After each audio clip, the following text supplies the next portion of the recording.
जय हिंद बच्चों, कैसे हो? उम्मीद है अच्छे होंगे। स्वागत है आपका। और आज से हम थोड़ी लंबी वीडियो बनाएंगे। उसके पीछे रीजन ये है कि जैसे एक एक्सरसाइज में कई सारे पार्ट हो जाते हैं कि 3 से लेकर 4 तक क्वेश्चन कराए, 6 से 8 तक कराए, ऐसा नहीं करेंगे। अब एक एक्सरसाइज के लिए एक ही वीडियो बनेगी, ठीक है। ये आप सबके कमेंट की वजह से ही कर रहा हूँ, क्योंकि आप सबका कमेंट आ रहा था, बहुत बढ़िया बढ़िया कमेंट आ रहा है। तो वीडियो को सपोर्ट करना। ये लंबी वीडियो होगी, इसमें एक्सरसाइज 5C के सारे क्वेश्चन आपको मिल जाएंगे, ठीक है। तो इस एक्सरसाइज को करने से पहले हमें 2 चीजों के बारे में पता होना चाहिए। एक काइट है और दूसरा है ट्रेक्जियम। तो सबसे पहले काइट और ट्रेक्जियम को समझते हैं, फिर इस एक्सरसाइज को करते हैं। वीडियो आपको जैसी भी लगे उसे कमेंट करके बताना जरूर है भाई, ठीक है। और अगर आपको पहले के देख रहे हैं तो आपको अपने दोस्तों के साथ शेयर भी करना, ठीक है, वीडियो पसंद आए तो चले भाई, सबसे पहले काइट को समझते हैं। तो हम सबसे पहले काइट देखो भाई, काइट क्या होता है। काइट की डेफिनेशन क्या होती है? ए kite is a quadrilateral,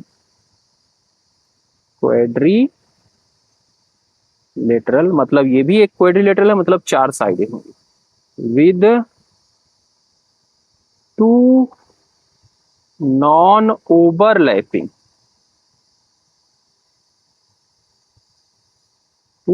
overlapping adjacent pair of side having the same length, ठीक है। इसका क्या मतलब हुआ है? काइट क्या है? 2 नॉन ओवरलैपिंग, मतलब 2 जो एक दूसरे के ऊपर ओवरलैप का मतलब क्या होता है? जैसे यहाँ था, इसके ऊपर ऐसे रख दिया तो ये ओवरलैप हो गया, ठीक है। तो नॉन ओवरलैपिंग, ओवरलैप नहीं होता। Adjacent pair of side having same length, ठीक है। तो देखो, एक डायग्राम बनाते हैं हम काइट का। ऐसे, एक ऐसे, ऐसे और ये, ठीक है। इसका नाम दे देते हैं ए बी सी। तो इसमें क्या बोला गया? नॉन ओवरलैपिंग, जैसे ये वाली साइड है और ये दोनों साइड, इन दोनों को एक दूसरे के ऊपर फ्लिप पलटो तो क्या ओवरलैप होगी? नहीं होगी। तो इनको बोला गया कि नॉन ओवरलैपिंग एडजेसेंट पेयर। इन दोनों का क्या बन रहा है? जोड़ा बन रहा है। इन दोनों का जोड़ा बन रहा है। ये क्या है? इनकी सेम लेंथ, ठीक है।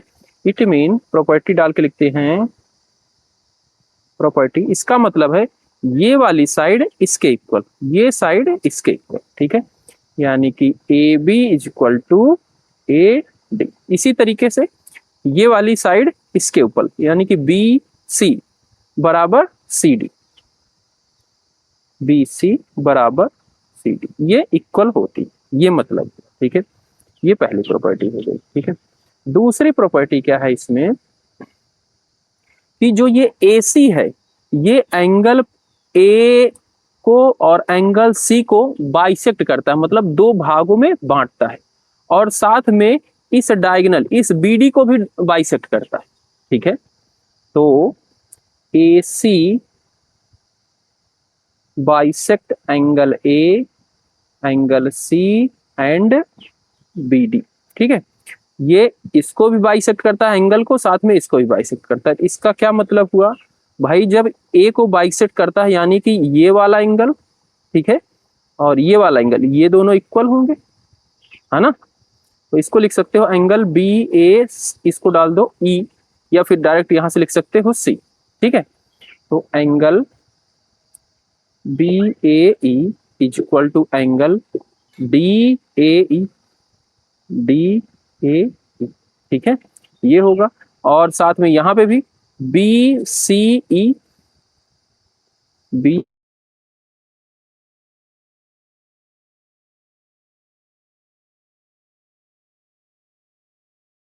ये हमने पूरा लिख लिया है। लिखने का रीजन क्या है? मैं रिकॉर्ड कर रहा था, मैं पूरा शूट करते चला गया, माइक हो गया था बंद किसी कारणवश, ठीक है। तो अब हम इसको लिख चुके हैं, अब मैं यहाँ पे समझा दे रहा हूँ, ठीक है। हमने यहाँ तक समझ लिया था, ठीक है। सॉरी, यहाँ से करते हैं प्रॉपर्टीज में। ए बी बराबर ए डी, ठीक है, यानी कि ये वाली साइड इसके बराबर, ठीक है, और BC बराबर CD, यानी कि ये वाली साइड इसके बराबर होती है। ठीक है, तो ये साइड इसके बराबर होती है, ये साइड इसके बराबर। और जब ये AC, जो AC है, ये बाइसेक्ट करता है एंगल A पूरे एंगल को और एंगल C पूरे एंगल C को। ठीक है, मतलब जब बाइसेक्ट करेगा तो ये वाला एंगल इसके बराबर हो जाएगा, ये एंगल इसके बराबर हो, साथ में इस BD को भी बाइसेक्ट कर देता है, और वो भी 90 डिग्री पे, यहाँ पे भी 90, यहाँ पे भी 90, यानी कि BE बराबर DE, और ये 90, ये भी 90। ठीक है, तो यही चीज लिखा है, AC बाइसेक्ट A को angle A, angle C and BD। It mean BAC, BAE यानी कि ये एंगल इज इक्वल टू ये एंगल DAE, ये चीज लिखी है। ठीक, और साथ में BCE यानी कि ये angle is equal to DCE, यानी कि ये एंगल। ठीक है, और साथ में BE equal to DE, BE equal to EE, और ये एंगल क्या हो जाता है 90, BEA सॉरी AEB या BEA दोनों का मतलब एक है, इक्वल टू AED, ये भी 90 हो जाता है। ठीक है, इतनी सी प्रॉपर्टी है काइट की। ओके, इसके बाद है इसी में ट्रेपेजियम। ट्रेपेजियम क्या होता है भाई, ये भी एक क्वाड्रिलेटरल ही है। A trapezium is a quadrilateral with at least one pair of parallel line, जिसमें एक पेयर क्या होता है, पैरेलल लाइन होता है। देखो ये चार साइडों से बन के बना होगा, इसमें एक पेयर, ये लाइन और ये लाइन पैरेलल होंगे, ये दोनों लाइन पैरेलल नहीं होंगी, ना इक्वल होंगी। ठीक है, तब इसको ट्रेपेजियम बोलेंगे। ठीक है, जैसे ये दिख रहा है पैरेलल नहीं है बट लेंथ में भी इक्वल नहीं होंगी, तब इसको ट्रेपेजियम बोलेंगे। तो देखो AB पैरेलल CD, ये लाइन इसके पैरेलल है। ठीक है, और जब ये इसके पैरेलल होती है तो किसी पैरेलल, दो पैरेलल लाइन को कोई काटती हुई लाइन जाती है तो इसको ट्रांसवर्सल कहते हैं। जैसे ये AD क्या करे, दोनों को काटती हुई जा रही थी AD, तो ये वाला एंगल ये एंगल इक्वल होता है। ठीक है, तो angle A plus angle D equal to 180, sorry कह रहा हूँ इक्वल, 180 होता है इनका सम। ठीक है, ये होते हैं करेस्पॉन्डिंग इंटीरियर एंगल। ठीक है, सेम चीज इधर भी, ये पैरेलल है, ये लाइन काटती हुई जा रही, तो एंगल्स B और एंगल C इनका सम 180 होता है। इतनी सी बात है बस ट्रेपेजियम में। ठीक है, एक शब्द है आइसोसेलेस ट्रेपेजियम। ठीक है, आइसोसेलेस ट्रेपेजियम क्या है, जब एक पेयर क्या होगा, पैरेलल होगा, जो दूसरा है ये पैरेलल नहीं होगा पर इनकी लेंथ अगर इक्वल हो जाएगी तो उसी ट्रेपेजियम को क्या कहेंगे, आइसोसेलेस ट्रेपेजियम कहेंगे। ठीक है, तो देखो आइसोसेलेस ट्रेपेजियम क्या है, when non parallel side of a trapezium are of the same length then it is called isosceles. ठीक है, तो देखो इसमें AB पैरेलल CD होगा और ये AD इक्वल टू BC हो जाएगा। ठीक है, लेंथ वाइज इक्वल हो जाएगा, तो इसको आइसोसेलेस ट्रेपेजियम कहते हैं। ओके, क्वेश्चन नंबर फर्स्ट है, find the remaining angle in each of the following diagram. ठीक है, ये डायग्राम एक है, दो है, दो डायग्राम दिए गए, इसमें कह रहा है जो रिमेनिंग एंगल है उनको बताना है। देखो ABCD ये दिया गया है एक डायग्राम। ठीक है, जिसमें ये वाली लाइन के ऊपर ऐसे बना गया एरो, इसका मतलब है ये लाइन इसके पैरेलल है। ठीक है, ये दोनों पैरेलल है, इसमें ये एंगल दिया गया 130, ये दिया गया 110। ठीक है, ये एंगल हमें फाइंड करना है, एंगल C और एंगल D। तो सॉल्यूशन में लिखेंगे, सॉल्यूशन ये क्या है, एक ट्रेपेजियम है। ठीक है, तो लिखेंगे ABCD इज ए ट्रेपेजियम। ठीक है, ये क्या है, ट्रेपेजियम इन व्हिच, जिसमें AB पैरेलल है CD के, AB पैरेलल CD। ठीक है, और and angle A is equal to 130 और angle B is equal to 110 degree, इतना दिया गया। ठीक है, अब हमें इसमें एंगल C निकालना है, एंगल D निकालना है। तो देखो अगर मैं एंगल D निकालने जाऊंगा तो हमें पता है ये एंगल का सम क्या होता है, 180 होता है। ठीक है, क्यों होता है, क्योंकि ये लाइन पैरेलल है और ये क्या है, ट्रांसवर्सल लाइन है, तो इसके ये दोनों का सम 180 होता है। ठीक है, तो सबसे पहले हम एंगल D निकाल रहे हैं, तो लिखेंगे angle B parallel CD, AB parallel CD, हाँ AB पैरेलल CD, एंड ये AD is a transversal line. ठीक है, ये क्या है, ट्रांसवर्सल लाइन। ओके, और जब ट्रांसवर्सल लाइन है तो angle A plus angle D equal to 180 हो जाएगा।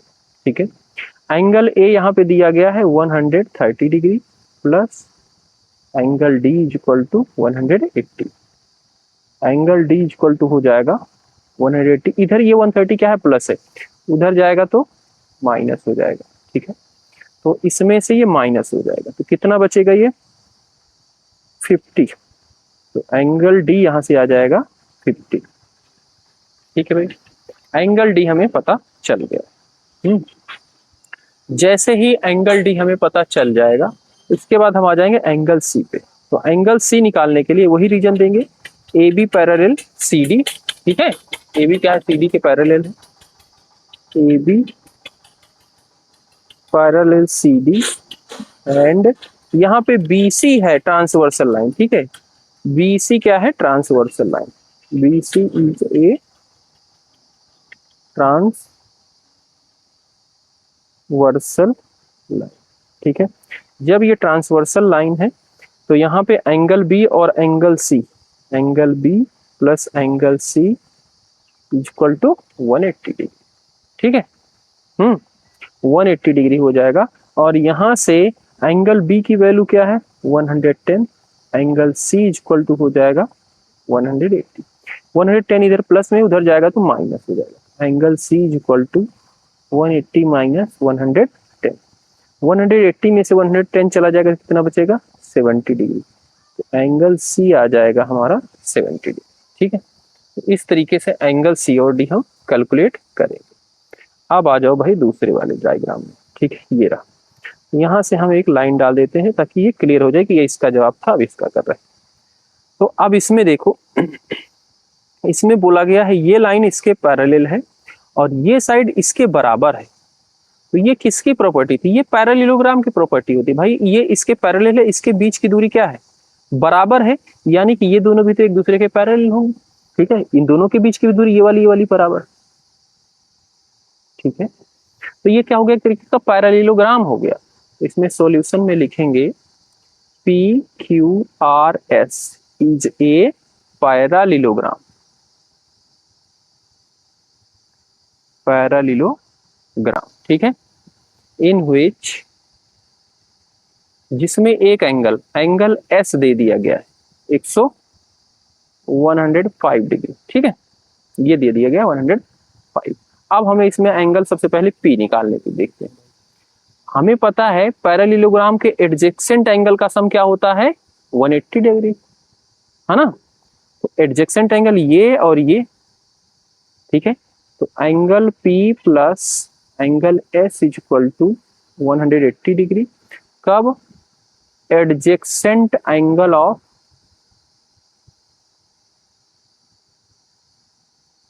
पैरेललोग्राम। ठीक है, तो angle P plus angle S कितना है, 105 equal to 180। Angle P equal to 105, इधर प्लस है, उधर जाके क्या हो जाएगा, 180 में से माइनस हो जाएगा। ठीक है, 180 में से 105 माइनस होगा तो कितना हो जाएगा, 75, यानी कि एंगल P हमारा मिल गया 75। ठीक है, अब हमें एक चीज ये पता है कि जो अपोजिट एंगल होते हैं पैरेललोग्राम में वो इक्वल होते हैं, यानी कि angle R equal to angle P। ठीक है, तो लिखेंगे angle R is equal to angle P, opposite angle of parallelogram. ठीक है, तो यहां से angle R is equal to आ जाएगा, एंगल P कितना था, 75, ये भी पता चल गया। ठीक है भाई, जब ये पता चल गया उसके बाद अब एंगल Q जो होगा एंगल S के पैरेलल इक्वल होगा। ठीक है, ये भी तो एडजेसेंट ही है और अपोजिट है, angle Q is equal to angle S। तो यहां से लिखेंगे angle Q is equal to angle S, ये भी अपोजिट एंगल ऑफ पैरेललोग्राम। ठीक है, angle Q is equal to angle S, angle S है 105, तो यहां से एंगल Q भी आ जाएगा। ठीक है, इस तरीके से चारों के चारों एंगल निकल चुके। क्वेश्चन नंबर 2 है, in what different way can two isosceles triangle with side length 8 centimetre 8 centimetre 6 centimetre be joined to form a quadrilateral, what types of quadrilateral are form, justify. ठीक है, आप बताओ किस टाइप से आपका क्वाड्रिलेटरल फॉर्म होगा। तो ये दो हमें ट्रायंगल दिए गए, ये कैसे आइसोसेलेस ट्रायंगल है जिसकी दो साइडें इक्वल है। तो ये साइड 8 है, एक क्या है 6 सेंटीमीटर। ठीक है, 8 8 6 कह रहा है इन दोनों ट्रायंगल को आप किस तरीके से ज्वाइन करोगे, ठीक है, ताकि ये क्वाड्रिलेटरल बना सके। ठीक है, अगर मैं इसको ऐसे उठाऊं, एज्यूम करना इसको ऐसे उठाऊं, इसको ऐसे उठाऊं और ये जो 6 वाला साइड है इधर मिला दे। ठीक है, तो जब 6 वाला साइड इधर मिलेगा तो ये ऐसी शेप ले लेगा, ये भी 8 ये भी 8 ये भी 8 ये भी 8। ठीक है, जब चारों साइडें इक्वल हो जाती है, ठीक है, तो ये कैसा क्वाड्रिलेटरल कहलाता है, यही कहलाता है पैरेलल रोम्बस कहलाता है। ठीक है, चारों साइडें इक्वल हो। ठीक है, तो देखो हम पहला इसका ज्वाइन करते हैं। ठीक है, हम 6 सेंटीमीटर को बीच में रख रहे हैं। ठीक है, या फिर ऐसे ही रख दें, समझ जाओगे ना बिल्कुल। एक इधर रख रहे हैं, ये हमने रखा बिल्कुल ऐसे उठा के इसको रख दिया, तो ये हमने रख दिया 6 सेंटीमीटर। यहाँ पे बिंदी रख लेते हैं और इधर भी बिंदी रख लेते हैं। ये लेंथ हमारी है 6 सेंटीमीटर, यही वाला ट्रायंगल है। और ये हो गया इसका 8, ये हो गया इसका 8। ठीक है, अब इसको ऐसे घुमाया और नीचे लाके चिपका दिया, तो नीचे लाके चिपकाएंगे तो ये भी शेप कैसे लेगा, ऐसी शेप ले लेगा, ये भी 8 ये भी 8। ठीक है, अब ये कैसे शेप हो गई भाई, जब चारों साइडें इक्वल हो, ठीक है, और यहाँ पे 90 डिग्री ना हो एंगल, अगर इक्वल हो 90 डिग्री होता तो स्क्वायर हो जाता, तो इसको क्या बोलते हैं, रोम्बस बोलते हैं। ठीक है, तो पहला जो शेप बना हमारा रोम्बस बना। ठीक है, ठीक है, तो इसमें लिखेंगे रोम्बस में ऑल साइड आर इक्वल, इसमें क्या है, ऑल साइड आर इक्वल। ठीक है, इट मीन 8 सेंटीमीटर ईच। ठीक है, 8 सेंटीमीटर सभी चारों साइड है क्वाड्रिलेटरल की। सो इसका नाम दे सकते हैं A B C D, A B C D is a R H O M B U, yes, rhombus हो गया। ठीक है, एक तो हमारा ये शेप लेगा, और दूसरा शेप क्या लेगा, अगर इसी को ध्यान से देखना, इसी को ऐसे मैं उठाऊं, ये वाला 8 सेंटीमीटर जो साइड है इसके ऊपर लाके रख दूं ऐसे। ठीक है, जब ऐसे रखूंगा, हाँ, 8 सेंटीमीटर ऐसे लाके रखूंगा, ठीक है, तो ये ऐसे घूम के 6 सेंटीमीटर तो इधर आ जाएगा। नहीं नहीं नहीं नहीं नहीं नहीं, ऐसे नहीं आएगा,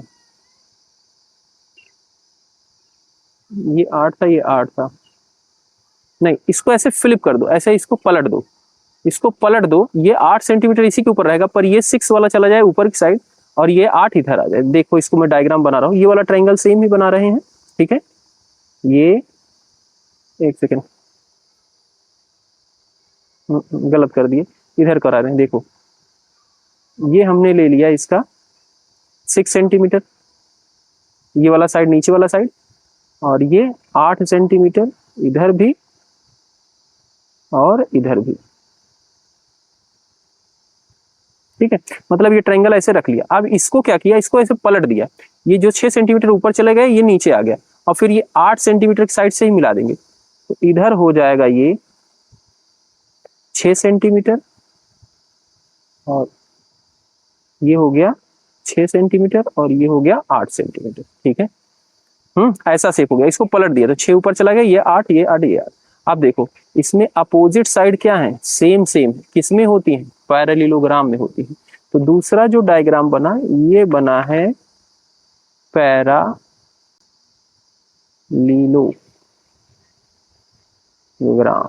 ठीक है, इसका नाम दे सकते हैं पी क्यू आर और एस। तो इसमें क्या है, opposite side are equal, opposite side क्या है, इक्वल है।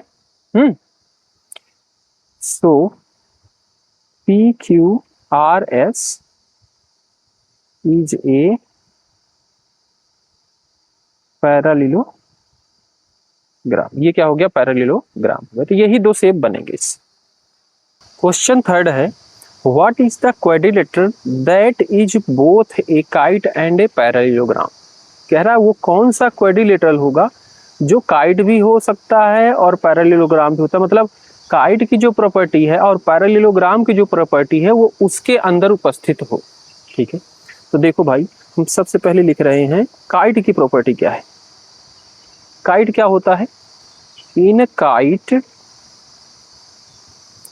Two pair of adjacent side are equal.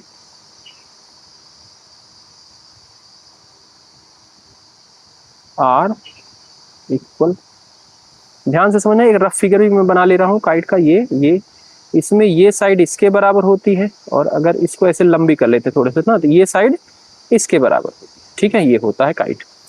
और दूसरा है पैरेललोग्राम। इसकी प्रॉपर्टी क्या है? पैरेललोग्राम में अपोजिट साइड इक्वल और parallel.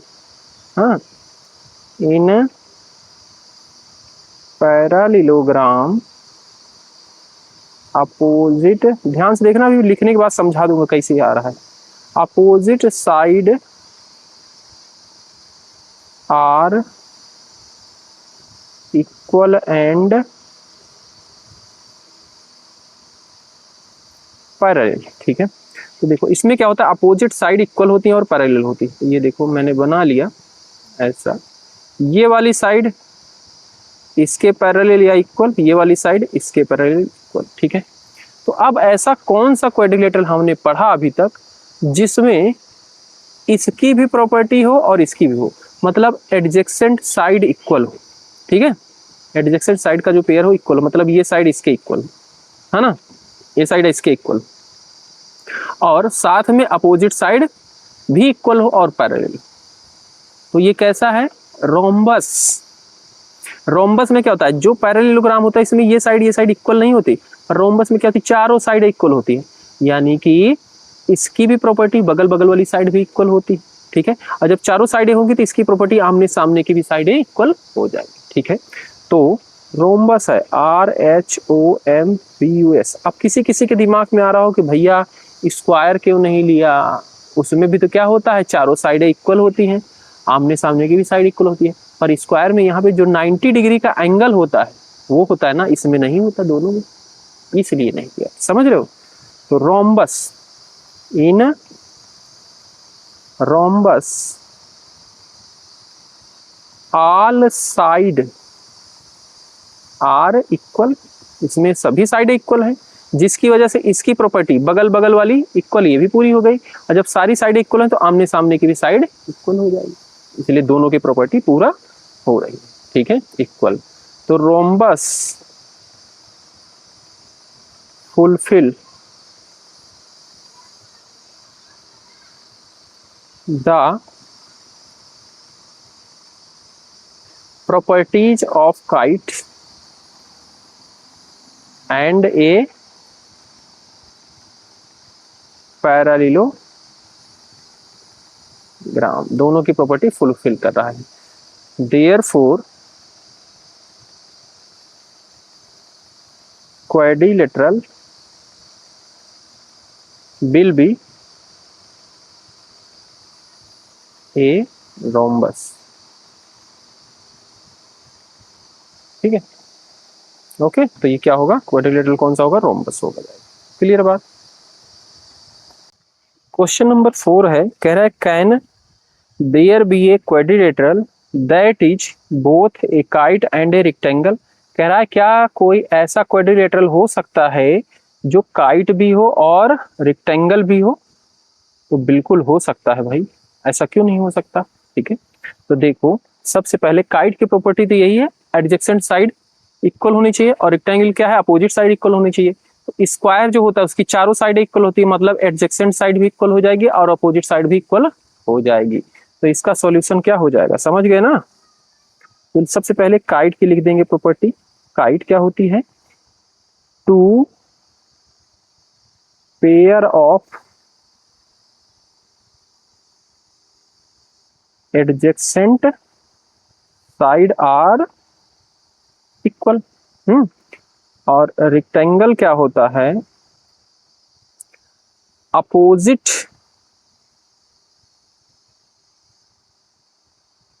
Side are equal and each angle 90 degree, सभी एंगल 90 डिग्री होते हैं।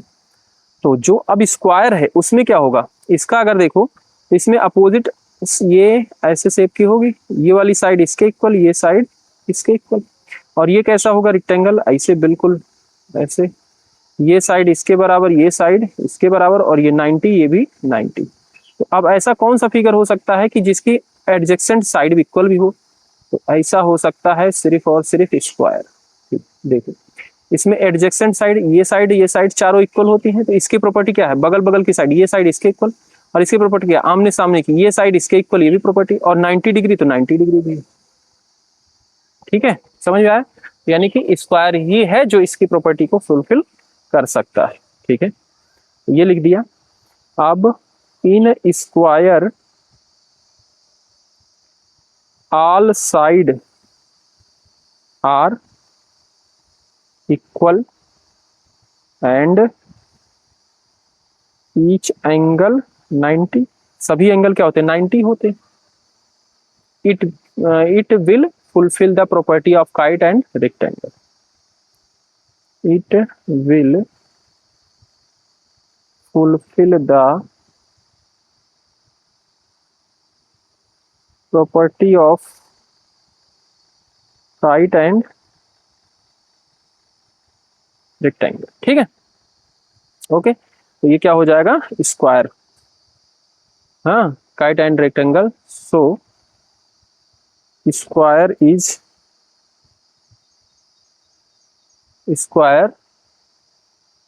a quadrilateral that is both a kite and rectangle। ठीक है, ये इस तरीके से लिख देंगे, हमारा चौथा क्वेश्चन फुलफिल हो जाएगा। ओके, क्वेश्चन नंबर फिफ्थ है, is every kite a rhombus, क्या सभी काइटें रोम्बस हो सकती हैं, होती हैं? तो सभी काइटें रोम्बस, सबसे पहली बात तो काइट की डेफिनेशन देखो, काइट क्या होती है, जिसके एडजेसेंट साइड इक्वल होते हैं, और रोम्बस क्या होता है, जिसके चारों साइड इक्वल होते हैं और उसका डायगोनल 90 डिग्री पर बाइसेक्ट करता है, एडजेसेंट साइड आर इक्वल। ठीक है, तो काइट में क्या होता है, टू पेयर सिर्फ होते हैं और इसमें सारे होते हैं, तो क्या होगा, सभी काइट रोम्बस नहीं हो सकते पर सारे रोम्बस काइट हो सकते हैं, है ना। तो इसमें लिखेंगे काइट की प्रॉपर्टी लिख लो भाई, क्योंकि लिख के दिखाना पड़ेगा। In kite two pair of adjacent side are equal. ध्यान से देखना, मैं एक डायग्राम बनाते चल रहा हूं। ये हमारा काइट कुछ इस शेप में होता है, जिसका ये वाला इसके बराबर, ये वाली साइड इसके बराबर, ये दोनों आपस में नहीं होती। ठीक है, अच्छा, और यहां से ऐसे ही बना सकते हैं। ओके, और जो हमारा रोम्बस होता है, इसमें in rhombus all side are equal and 4 pair of adjacent side are equal. 4 pair of adjacent side are equal. देखो भाई कैसा, ये इसमें अपोजिट साइड क्या होती है, पैरेलल होती हैं। ठीक है, ये इसके पैरेलल, ये इसके पैरेलल। ठीक है, और सभी इक्वल भी होती हैं, ये साइड इसके इक्वल होगी, ये साइड इसके इक्वल होगी, सभी इक्वल होंगी। तो ये इसके एडजेसेंट पेयर हो गया जो इक्वल है, ये इसके एडजेसेंट पेयर हो गया, ये इसके एडजेसेंट पेयर हो गया, ये इसके, तो इस तरीके से 4 पेयर बन गए। ठीक है, ये रोम्बस के। अब इसमें क्वेश्चन है कि सभी जो काइटें हैं वो सभी क्या रोम्बस हो सकती हैं? तो देखो भाई, काइट के अंदर क्या है, सिर्फ 2 पेयर हैं जो एडजेसेंट है। ठीक है, तो अगर हम इसके अंदर फिट करेंगे तो मान लो ये पेयर इसके एडजेसेंट निकल गया, ये पेयर इसके, ऐसे समझो कि इसके अंदर फिट किया। ठीक है, तो ये पेयर इसके एडजेसेंट हो गया, ये पेयर इसके एडजेसेंट, पर ये वाला इसके एडजेसेंट हो पाएगा क्या काइट का? नहीं हो पाएगा। ठीक है, तो इसके अंदर फिट होगी नहीं। यहाँ से ये जो सभी काइटें हैं ये रोम्बस नहीं होती हैं, बट सभी रोम्बस जो है काइट होते हैं। तो लिखेंगे every kite can not fulfill cannot fill the property of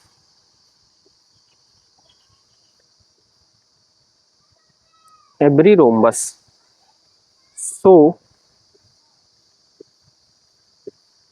every kite is not a rhombus, but every rhombus is a kite। ठीक है, ऐसा लिख देंगे और ये आंसर हो जाएगा भाई। ठीक है, क्वेश्चन नंबर 6 है, in the given figure ABCD is a isosceles trapezium in which AB parallel CD, इस फिगर की बात कर रहा है। ABCD क्या है? एक ट्रेपेजियम है, आइसोसेलेस ट्रेपेजियम है, जिसमें ये वाली साइड इसके पैरेलल है, and AD equal to BC, ये वाली साइड इसके बराबर है। आल्सो DL परपेंडिकुलर AB, ये जो DL लाइन है इस पे 90 डिग्री एंगल बना रही है, 90 डिग्री दिखाया गया है। एंड CM परपेंडिकुलर AB, जो CM है ये भी 90 डिग्री एंगल बना रही है AB के ऊपर, ये 90 डिग्री दिखाया गया है। What type of quadrilateral is DLMC? DLMC ये जो है क्वाड्रिलेटरल, ये किस टाइप का क्वाड्रिलेटरल है ये बताना है। ठीक है भाई, समझ गए क्वेश्चन को? तो देखो भाई, अब क्वेश्चन को समझना है। हमने डायग्राम यहाँ पे बना लिया है। अगर ये साइड इसके पैरेलल है और ये इसके बराबर है, ठीक है, और ये इस पे 90 डिग्री का एंगल बना रहा है, यहाँ पे भी 90 डिग्री बना रहा है, तो भाई ये AB पैरेलल CD है, तो ये जो लाइन, ये दोनों लाइनों को काटती हुई जा रही है, दोनों पैरेलल लाइन को, यानी कि DL क्या हुई? ट्रांसवर्सल हुई, यानी कि इसका और इस एंगल का सम क्या हो जाएगा? 180 हो जाएगा। ठीक है, तो यहाँ से हम ये वाला एंगल निकाल लेंगे और सेम प्रोसेस करके ये वाला एंगल निकाल लेंगे। अगर ये 90 है तो ये भी 90 आ जाएगा, ये भी 90 आ जाएगी, 90। जब चारों एंगल 90 है तो इसको क्या बोलते हैं? रेक्टेंगल बोलते हैं। ठीक है, अब बोलोगे भैया स्क्वायर भी तो बोलते हैं। हाँ, स्क्वायर भी हो सकता है, बट यहाँ पे हमें लेंथ के बारे में कोई चीजें नहीं पता कि ये वाली लेंथ इसके बराबर है कि नहीं है, इसके बारे में कोई इंफॉर्मेशन नहीं दी गई है। तो इस बेस पे हम क्या बोलेंगे? रेक्टेंगल। बड़ी होगी तब भी ठीक है, छोटी होगी तब भी ठीक है ना, या इक्वल होगी तब भी रेक्टेंगल तो होगा। तो इसको करेंगे कैसे भाई? तो इसमें हम सबसे पहले जो दिया गया है उसको लिखेंगे। गिवन है कि ABCD is an isosceles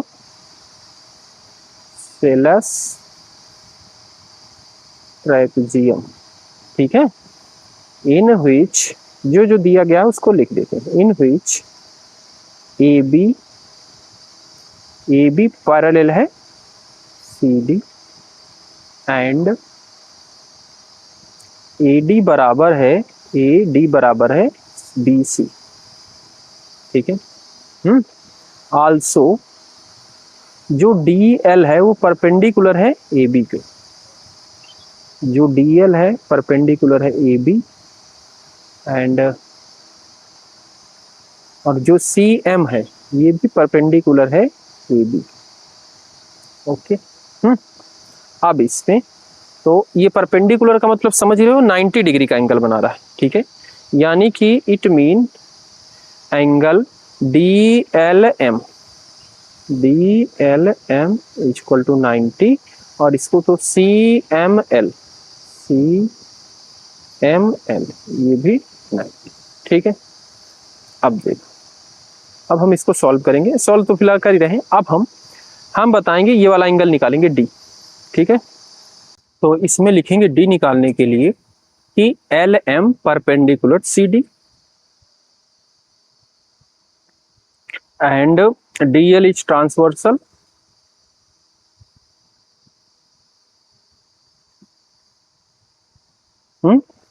तो angle D plus angle L,